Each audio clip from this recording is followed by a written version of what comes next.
I want to talk to you about why I like to do 3D printing for my buildings and my things I design. Even in my robotics, I did this. You would spray paint them while they were on the tree.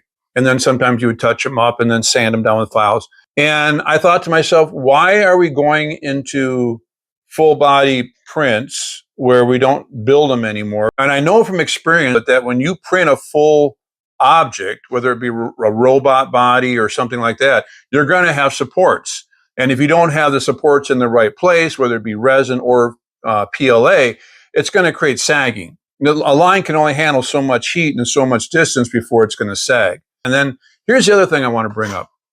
You ever realize how hard it is to take something that's fully assembled? Well, it's kind of the same way when you take a full building, whether it's 3D printed or resin printing, you got to go in with some really fine brushes and make sure you're painting it very, very detailed. You need to be pretty doggone good at your painting. I have found that Rust-Oleum sticks to PLA stuff if you spray your flat PLA parts first with Rust-Oleum, like a base coat, and then come in and then assemble them. And the Rust-Oleum seems to react to the CA in such a way that it acts like a catalyst. That it actually makes it stick better, but you had a really good bond with that CA glue, especially with PLA.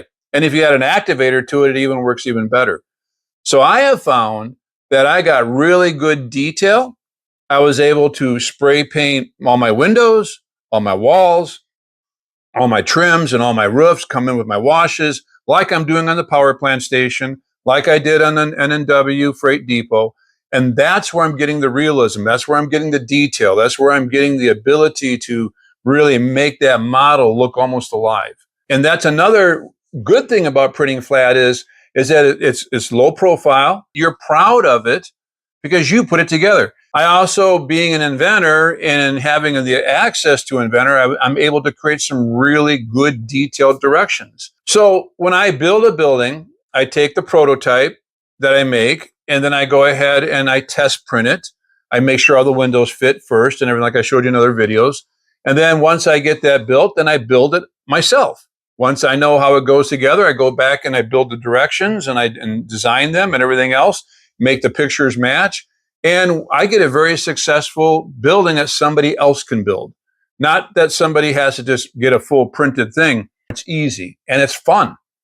And that's why I have a passion for designing. I would rather design stuff all day than spend more time on my yard and playing with it. Now, some people would rather spend more time with their trains, getting the landscaping done and everything else and having fun with their trains and building onto it and putting more money into that than they do in the learning the program. Well, let me take that burden off of you by offering you some buildings that I've already kitted and that I'll put the links in below. If you do have a printer and if you decide to go ahead and make your own buildings and learn the program, whether it be Tinkercad or I've already done it for you. And if you like the buildings, you can buy them as kits and put them together yourself and have a really nice looking building. It's something you'll be proud of too. So that's my argument for why I print flat.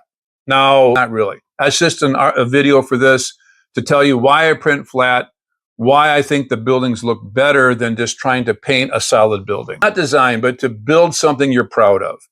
And that's the neat thing about model railroading, isn't it?